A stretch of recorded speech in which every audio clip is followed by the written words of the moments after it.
ser o comportamento.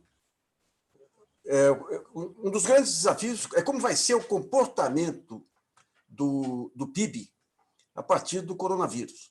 E para saber o comportamento do PIB, não adianta pegar uma planilha aqui e fazer projeções em cima do passado. A Universidade Federal do Rio de Janeiro, o Instituto de Economia, montou um trabalho vasto, aí, pegando os diversos setores, relação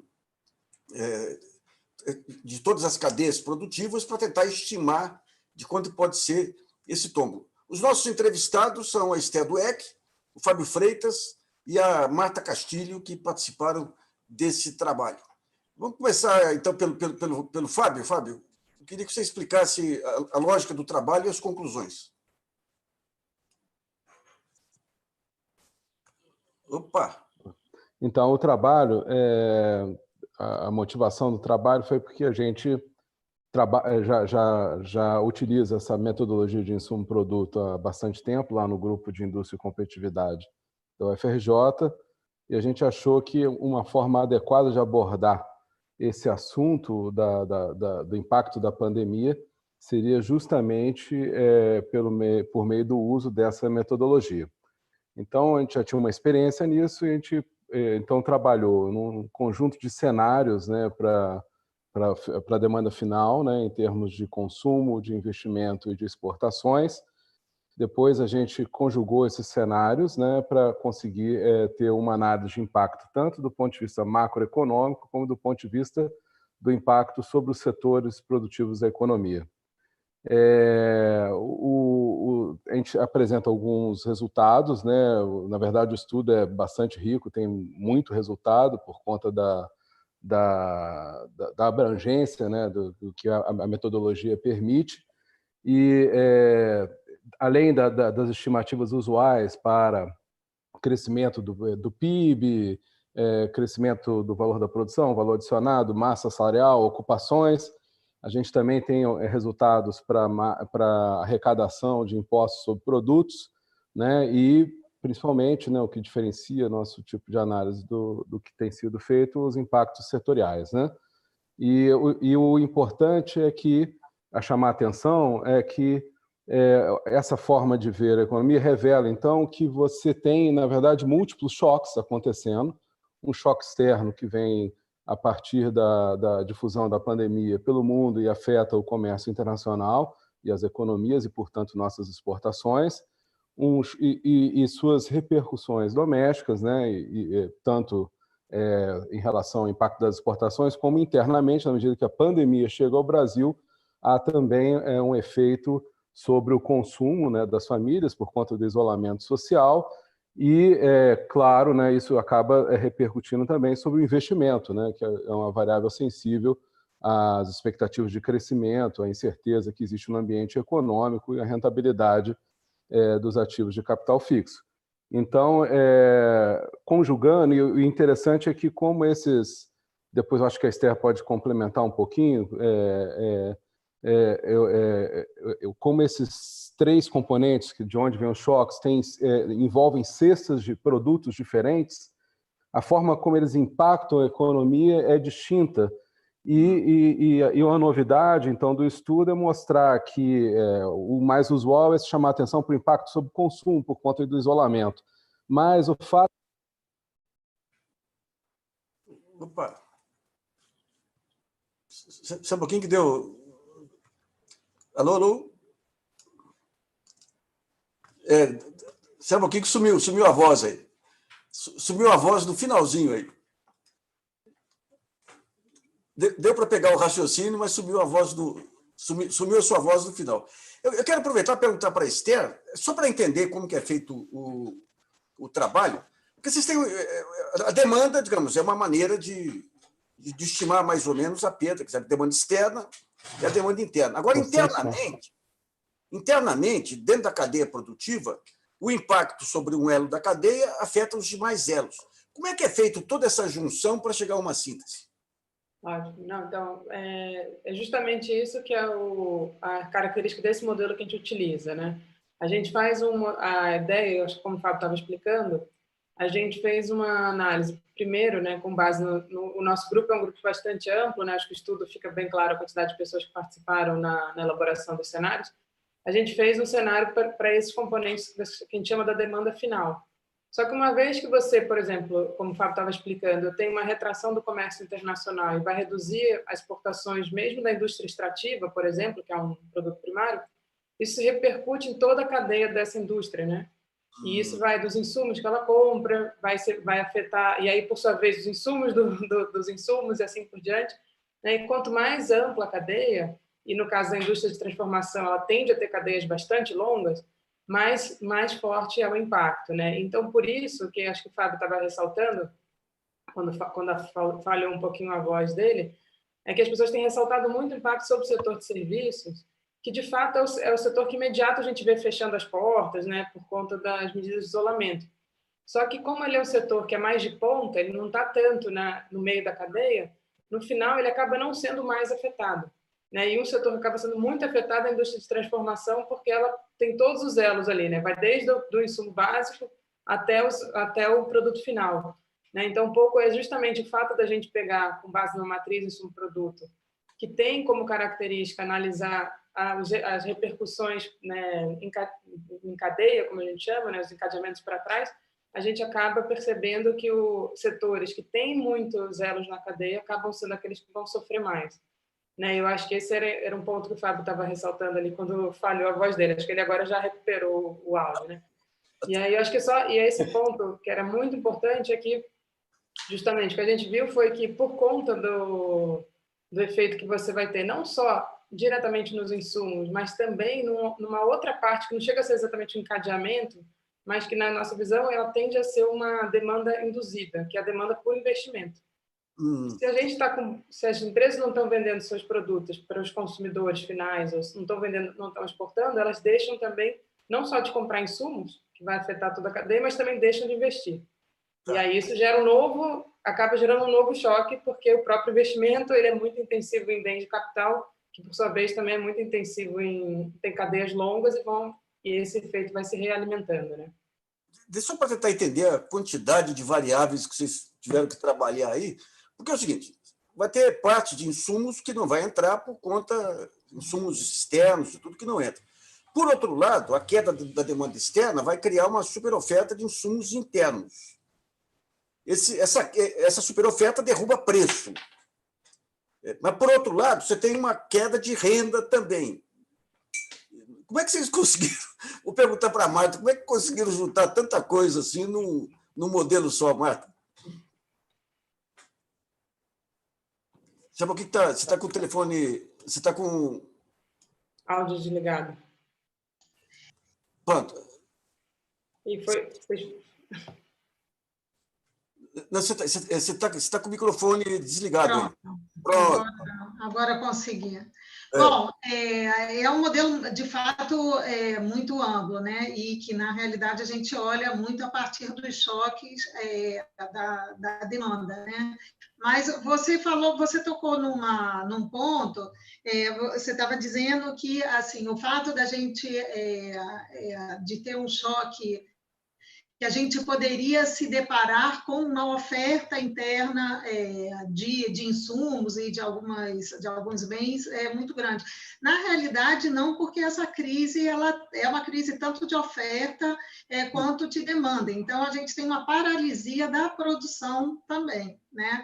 É claro que, dependendo das características do modelo, capta mais uma coisa ou outra. Mas, de qualquer maneira, a gente considera tanto os insumos importados quanto os insumos nacionais, tá? Mas o mais importante, a meu ver, de ressaltar, é que a gente consegue, a partir desses fatores, desses componentes de demanda, ver como que isso vai bater ao longo de toda a cadeia, tá?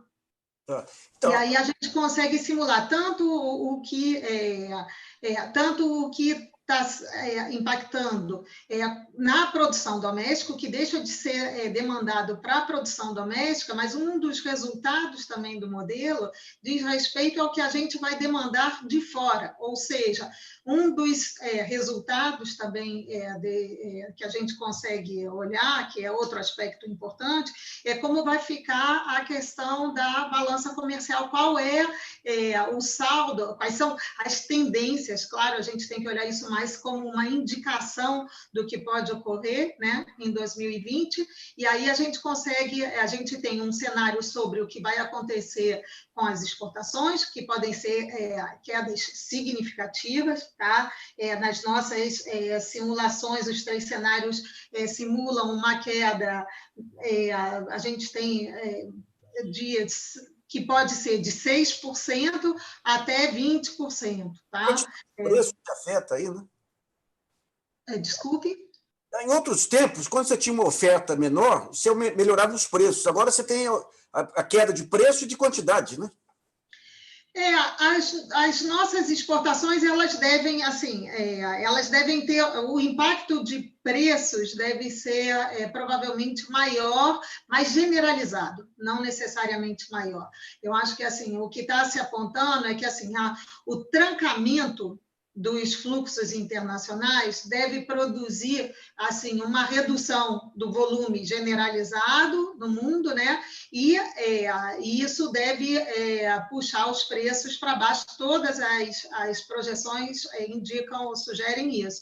No nosso caso, alguns produtos parecem driblar, vamos dizer assim, esse trancamento, que são quais, justamente? São os produtos agrícolas e alimentares, sobretudo, que, na realidade, é a preocupação com segurança alimentar, que está desencadeando a manutenção de uma demanda por esse tipo de produtos, e também tem um outro problema, que alguns países, justamente por medo de desabastecimento nessa pandemia, eles estão restringindo suas exportações. Então, assim, quando a gente olha do lado das exportações, a queda em valor deve ocorrer, puxada, sobretudo, por uma queda de preços, mas a gente pode ter os produtos do agronegócio, eles podem ter um bom desempenho, né?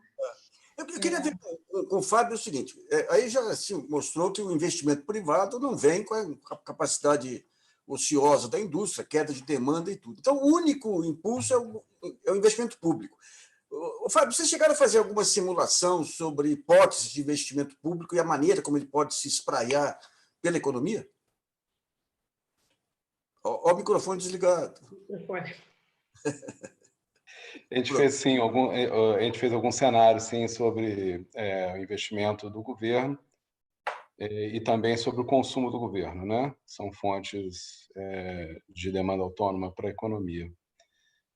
No caso do consumo do governo, a gente fez um cenário em que tem um acréscimo por conta dos gastos. Na verdade, a gente pegou o orçamento que foi anunciado pelo governo, que fica em torno de 40 bilhões, né, e separou uma parte para investimento, uma parte para consumo, né, que envolve compra de equipamentos para a saúde, a outra parte envolve insumos e pagamento de salários, essas coisas todas, né? Então, a parte para consumo, a parte para investimento. E no caso do consumo, a gente considerou esse acréscimo sem reduzir o que estava previsto no orçamento, tá? Isso é uma hipótese que a gente fez para trabalhar, mas essa hipótese depende de coisas importantes que estão sendo discutidas agora, como, por exemplo, ajuda aos estados e municípios, né? Por conta da queda da arrecadação, os estados e municípios não têm capacidade de endividamento. Se não tiverem um suplemento de recursos, eles vão ser obrigados a reduzir suas despesas e isso pode gerar uma descoordenação ou uma retração do ponto de vista dos gastos desses entes federados. E aí vai ter um lado puxando, o outro lado puxando para trás, o outro lado puxando para frente, isso dá um sinal ambíguo e pode dar uma recuperação e um impacto maior sobre o nível de atividade atual. Queria ver A Esther pode complementar também um pouquinho sobre essa parte. Esther, eu queria ver, então, um ponto. Vocês chegaram a montar algum cenário ideal? Porque hoje tem, digamos, essa discussão sobre as restrições orçamentárias e sobre o poder de emissão do governo. Chegaram a montar alguma simulação em cima de hipóteses de emissão de moeda, impacto em PIB, em receita fiscal, redução de dívida, essas coisas? Então, a gente não fez ainda essa parte que seria uma política mais ativa, né? A gente ainda não fez essa simulação, que seria se o governo fizer uma política ativa de gastos públicos, né, principalmente no pós-pandemia, né, no pós-período de isolamento. Né? A gente não fez isso. Como o Fábio falou, o cenário que a gente está simulando, e aí, de fato, é um cenário muito ligado à expansão do investimento só na área da saúde, né? E muito focado na expansão de leitos, que foi o anúncio feito até agora, né? A gente não fez, e aí eu acho que seria... Tem implicitamente, tem um lado de expansão que seria na garantia de renda das famílias num cenário mais positivo, né? Está implícito ali. O cenário mais otimista, ele pressupõe que o governo consiga manter uma renda das famílias mesmo na situação de isolamento social, que é um cenário que pressupõe necessariamente aquelas medidas de mitigação, principalmente o auxílio, né, o auxílio às famílias de trabalhadores informais, e principalmente o outro, né, que seria a garantia de emprego dos trabalhadores formais também, que não fosse muito efetiva, e isso pressupõe uma ampliação do gasto público, tanto no auxílio de R$600 quanto no auxílio do seguro-desemprego. Né? Então, ali está implícito, não está estimado totalmente o volume disso, mas no cenário otimista pressupõe que o governo faça algo nesse sentido. Né? Agora, a gente poderia fazer, e é relativamente fácil fazer no modelo, entender se o governo, por exemplo, fizesse aquele anúncio que chegou a ser feito e voltado atrás, de um plano de investimentos mais efetivo, como isso impactaria. A gente não chegou a fazer.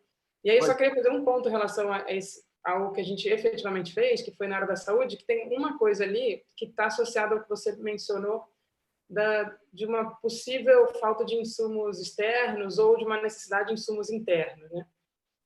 Mesmo só na área da saúde, a gente estimou que a gente vai precisar de pessoal capacitado, né? E é numa ordem bastante ampla para você para ampliar o serviço de saúde.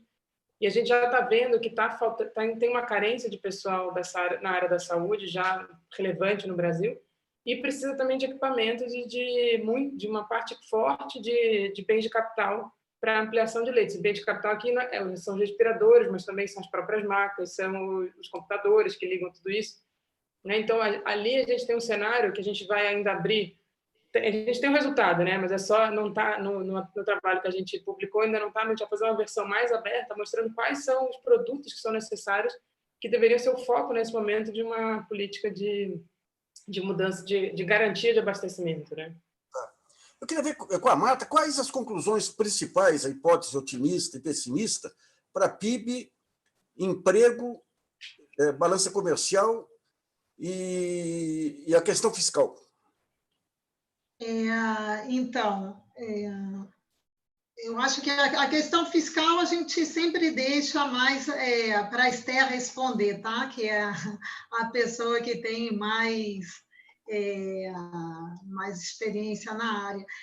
Em relação à PIB, a gente tem a mais otimista, seria uma queda de 3%, né? O segundo cenário, que é um cenário intermediário, de uma queda de 6%, e a maior queda seria de 11%, que é algo muito grande. A gente tem, como a Esther falou antes, esse segundo cenário que a gente está trabalhando como de referência parece aquele mais próximo da realidade por supor algum tipo de atuação de compensação de perdas, né, de ações de mitigação por parte do governo, mas, como a gente tem visto, justamente de uma maneira hesitante e tímida, leia-se insuficiente. Então, a gente detalhou, inclusive, nos resultados, mais esse cenário intermediário que corresponderia a uma queda de 6%. Né? Se a gente trabalhar com esse cenário de intermediário, né, a queda do número de empregos é bastante grande, né? É uma perda de 8 milhões de postos de trabalho, né? Que podem ser ou postos de trabalho ou uma mudança na quantidade de horas trabalhadas pelas pessoas, mas seria o equivalente a isso, que seria uma queda de 8% do emprego. É algo bastante importante. No pior cenário, isso poderia chegar a 14%, né? Então, esses são os impactos que a gente está esperando. Quanto às exportações, eu acho que eu já falei, a gente está prevendo uma queda de entre 6% e 20%. Né? No que se refere às simulações, para a gente chegar ao resultado da balança comercial, eu acho que eu estou sem os dados aqui precisos, mas em todos os cenários, as importações elas cairiam menos que as exportações, porque, assim, dado a estrutura produtiva e de comércio que a gente tem hoje, tem diversas, embora as importações, as compras externas também sejam encolhidas, sobretudo porque as atividades internas, né, econômicas vão diminuir bastante, ainda tem muita coisa que a gente vai manter importando.